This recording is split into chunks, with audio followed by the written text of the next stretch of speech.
Okay, this is from Cine Stories, and I'm guessing that name is from that building on Int Base. Cine Stories. Let's see. Hubbard's Movie Company, stories not included in print book. Brief sketch of LRH's film crew. From La Quinta Hotel Troll. From print page 178. Researching films, locations, scouting, and scary adversaries. Secretive, LRH photos, Ann Tidman, broker, and more. An unforgettable leave of absence. Earlier beginnings. Arriving in Sin was also stepping onto a significant timeline in Hubbard's history, covering more than a decade prior to our arrival. Although it wasn't always easy to learn about it, while there was rarely any time for idle chit-chat, Sin crew would find times like shot setups or all-night white gloving to ramble around, working with the boss, or tell funny stories about ridiculous things they had done with LRH on different sets or desert locations. LRH had the vision for shooting films in the 1970s when he set up his original shoot crew in La Quinta, California, the winter headquarters, or W, not far from where the Golden Era production studio eventually landed near Hemet, California. David Miscavige, Mark Yeager, and many other Int-based staff had started out as a Commodore's messenger there. Miscavige had worked directly with LRH on camera for a while. Some of the saltier dogs in the Sea Org had lived at the obscure W, while the boss lived in his hacienda, known as Rifle. The boss's appearance, I'm told, hung pretty loose. His red hair had grayed, hanging to his shoulders in disarray, that he topped with a cowboy hat, and he usually wore scuffed boots with baggy pants that his gut overlapped. Yeah, that's the guy giving everyone health advice. One of my first questions to Olga was, why would we need a scriptwriter when we were supposed to be shooting LRH scripted films? Olga was able to answer that question better than anyone. Hubbard had gone into seclusion more than once and in varying locations. He was hiding out, so he wouldn't be detected by the FBI or other governmental authorities trying to find him, allegedly. On one of his sojourns, he hid out in Sparks, Nevada, for about 6 months or so. During this time, he wrote about half of the scripts for the training films he wanted to produce, such as How to Operate the E-Meter, Dianetics, Evolution of a Science, Dynamics of Life, TRs, Orientation, What is Scientology, about 15 as I recall. But he had outlined at least 30 film titles that he never finished scripting. Hubbard left Nevada to come back to La Quinta in 1977 so he could start turning his film scripts into realities, but didn't finish up those other scripts. He bought some additional ranch land. Around India, which they called Silver, to house the Commodore's messenger crew, they're kids by the way, who were supposed to shoot these new technical films. They built a big barn to obscure the film studio. Olga was on that team. When I asked her what it was like to work with LRH, she would at first talk about his affinity level that was unlike anyone else's, but then she would start to clamp up after mentioning that he would go on tirades and was an extremely impatient man who had a vile temper and could yell louder than anyone. Researching films, location scouting, and scary adversaries. I was to develop a film binder for every Sin staff member. That contained copies of everything under the sun, moon and stars, relating to the particular film we were about to shoot. This included a copy of the film script, all LRH references relating to the script, and anything LRH ever said about each of the films, his specific requirements for lighting, a mood or designing a set, etc. Any SIN staff member could request that I find specific research that would help them to do their jobs, such as Art Series 8 research for the art department, finding pictures of the way things should look so they could design sets, props, and costumes according to a particular theme or design style. I especially liked my location scout role. The art director would ask me to go look for specific settings that fit the film design.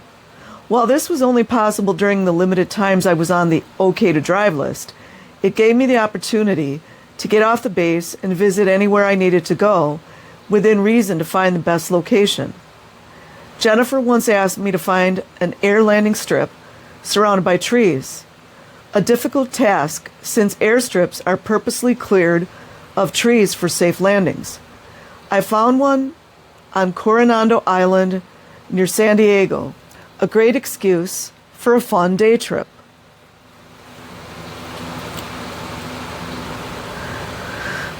The SIN Research Office held a new copy machine available to all SIN staff and accessible to any base staff member who walked into our offices when we weren't there. One morning when I came into post, I discovered that the glass plate inside the copy machine had been broken since we had left the night before. After I sent a report to the ethics office, Jason Bennick stormed into my office and slammed his clipboard on my desk.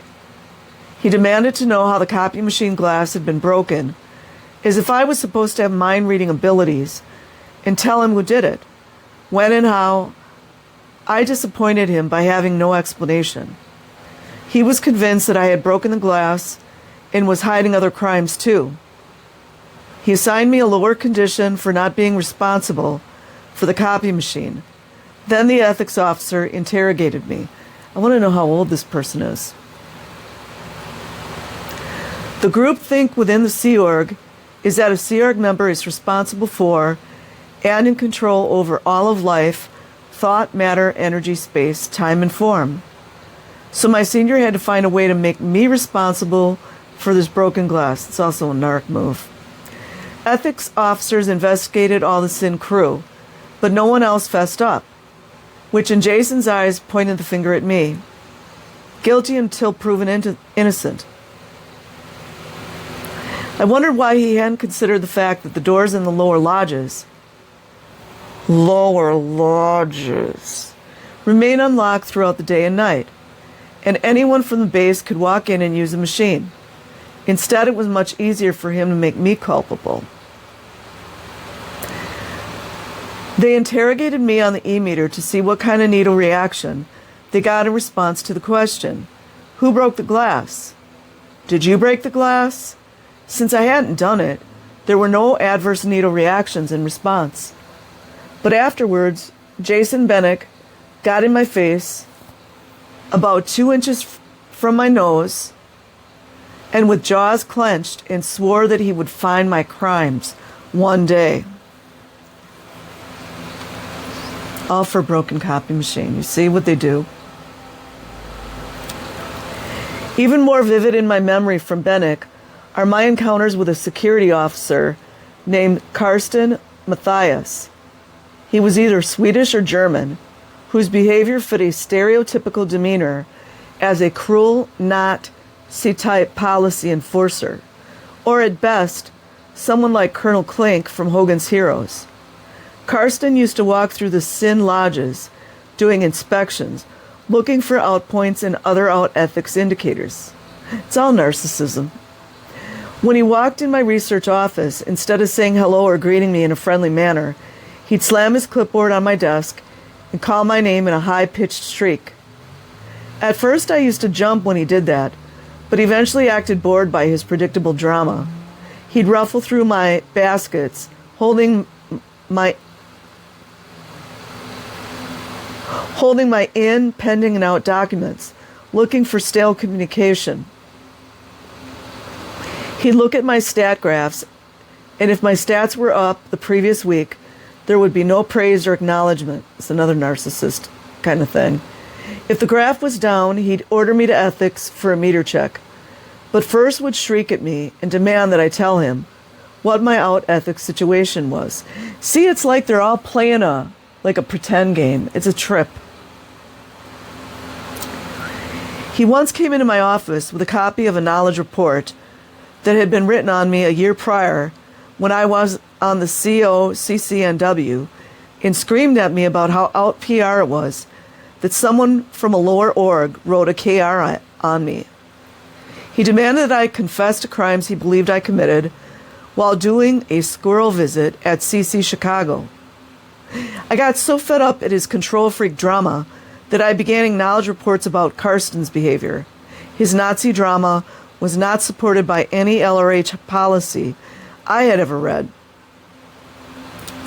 Karsten was eventually assigned to a project working on the base perimeter fence. Of course he was, you guys. Of course he was.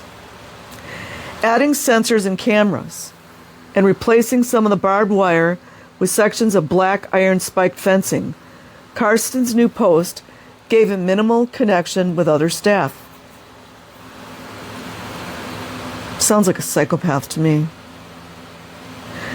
Secretive LRH photos, Annie Tidman broker, and more.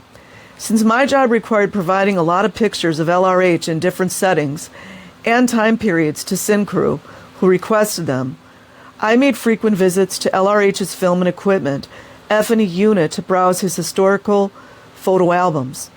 We needed to see how he dressed at different periods of his life, what his homes looked like, etc., so we could design costumes and sets correctly for the films. In the process, I became friends with Roberta and also got to know Annie Tidman broker, who worked there.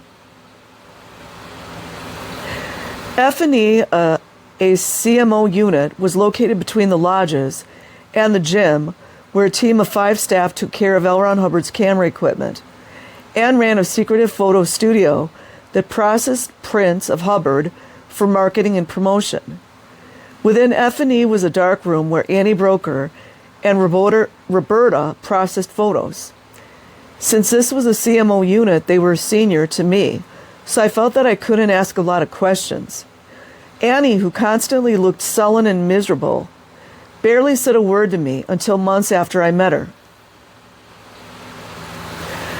Roberta once told me she had created one of the pictures I had seen of Hubbard in the early 1950s on stage during a Dianetics event, a famous shot recognizable by most Scientologists. She had manipulated the photo to make it look like the woman in the picture had actually been there lying on the couch while Hubbard audited her, when in fact Roberta had photoshopped her in. Never in a million years as a Scientologist did I ever imagine that anything I saw in books, magazines, or brochures about L. Ron Hubbard was not true or was manufactured through Photoshop. When I asked her why she had to create such a photo, she said matter-of-factly, "We needed it for some promotional materials," thinking nothing of the Photoshopping. I asked few questions about Annie Broker because she seemed extremely fragile emotionally. Annie had been on the ship with LRH as a Commodore's messenger since she was about 10 years old. Since she was about 10 years old, FBI. I learned that Annie and her husband, Pat Broker, had lived with Hubbard for about 6 years at his Creston, California ranch as trusted friends until LRH died. Pat and Annie had been named by LRH in an issue released after his death to be appointed loyal officers. When I read this issue while at Celebrity Center, clueless about Scientology power games and hierarchies, I didn't understand that being a loyal officer meant that she and Pat were supposed to take over Scientology from LRH. Later, after David Miscavige had seized control of Scientology, he canceled that LRH issue by claiming that Pat had forged it and he abolished the loyal officer appointment. The reports I read about this in later years, as written by Robert Vaughan Young and others, have become public knowledge. In essence, Pat Broker disappeared. Annie was banished to the RPF to keep her from escaping, and David Miscavige became the self-appointed head of Scientology. Miscavige's team that included Marty Rathbun.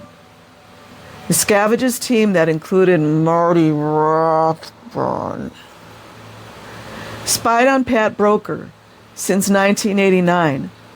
Marty Rathbun spied on Pat Broker since 1989. What a great guy. Annie had been released from the RPF after about 2 years. Her later marriage to Jim Logan was short-lived. Jim blew the int base, and Annie attempted to join him, but she failed her escape when she was apprehended by an RTC henchman at a Boston airport and brought back. While some int-based staff may have known all of this, it was not common knowledge. They do this all the time. They love to break people up. It's so diabolical. I was always sadly curious about Annie, wondering how she could weather the trauma after losing her husbands and being held captive ever since. She was never allowed to leave the base again, kind of like Shelley, after she had been apprehended. I didn't see her often, but when I did, her story was expressed through her anxious pacing outside the F&E building, chain-smoking cigarettes. I later learned that Annie died of lung cancer. She died a prisoner. The use of vicious communication, heavy force, anger, threats, physical violence, humiliation, and emotional dramatizations, that means when someone's upset, were common elements of int-based culture that emanated from the top down. Some people got thrown overboard, thrown into our lake in full uniform, regardless of cold weather, if they had failed at a task or upset an executive. As I sank deeper into the int-based culture, after I became an officer and encountered staff whose refusal to do their jobs resulted in trouble for other people, self included, I succumbed to using various forms of treatment that I despised, such as I issued orders to have offenders thrown overboard. I've talked about that before. I think a lot of people are under duress and doing these things, that it's not their normal, natural state. An unforgettable leave of absence. Working on projects outside of sin brought me some reprieve from the regular grind, but especially reprieve from the highly temperamental art director. Jennifer once told me she had practiced white witchcraft before she came to work at the int base, so I often wondered how she got through clearance lines. She had very little knowledge of Scientology. Within the art department, she cracked little jokes alluding to white witches here and there. She used a very dominating leadership style over art department staff, which I found demeaning. So to avoid her otherwise dominating tactics, I'd appear to play along with her little witchcraft jokes. I hated myself whenever I peeved her like that. It's called fawning. My personal compromises with her got me nowhere with her and actually got me into trouble.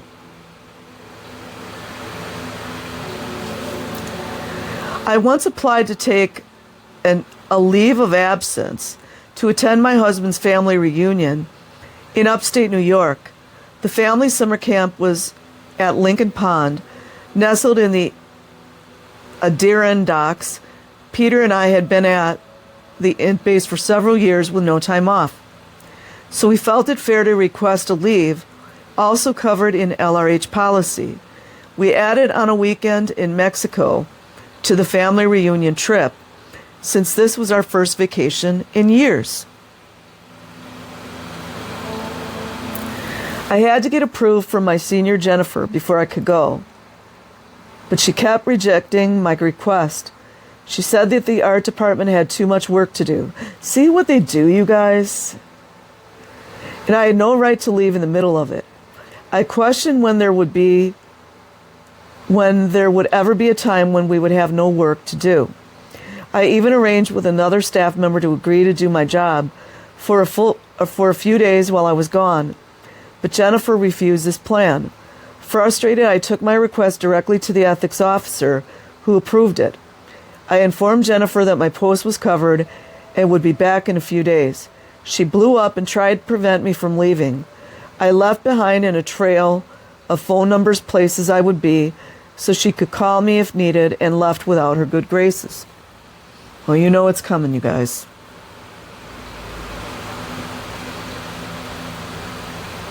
Peter and I took our 2 days in Mexico and then flew to upstate New York. Upon my arrival at Lincoln Pond, not to my surprise, there was a phone message from Jennifer ordering me to return to Gold immediately. But my tickets were booked to return in 2 more days, and a flight change would have cost us a lot of extra money. I also knew she was simply exerting power to manipulate me, and I wasn't going to let that happen. I returned according to my original promise. Jennifer called me a liar, swearing that I had not gone to any of the places I said I would be. She insisted that I was treasonous to sin and lambasted me with a lower condition. Being called a blatant liar and a treasonous criminal didn't sit right with me, nor did her efforts to control me with her power games by trying to claim a privilege afforded to all staff in the annual leave policy.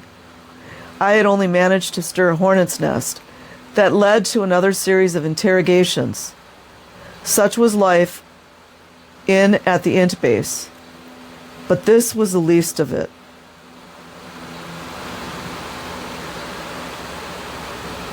So I will leave a link in the description box. Like and subscribe if you choose. Otherwise, have an amazing day or night wherever you are. Peace.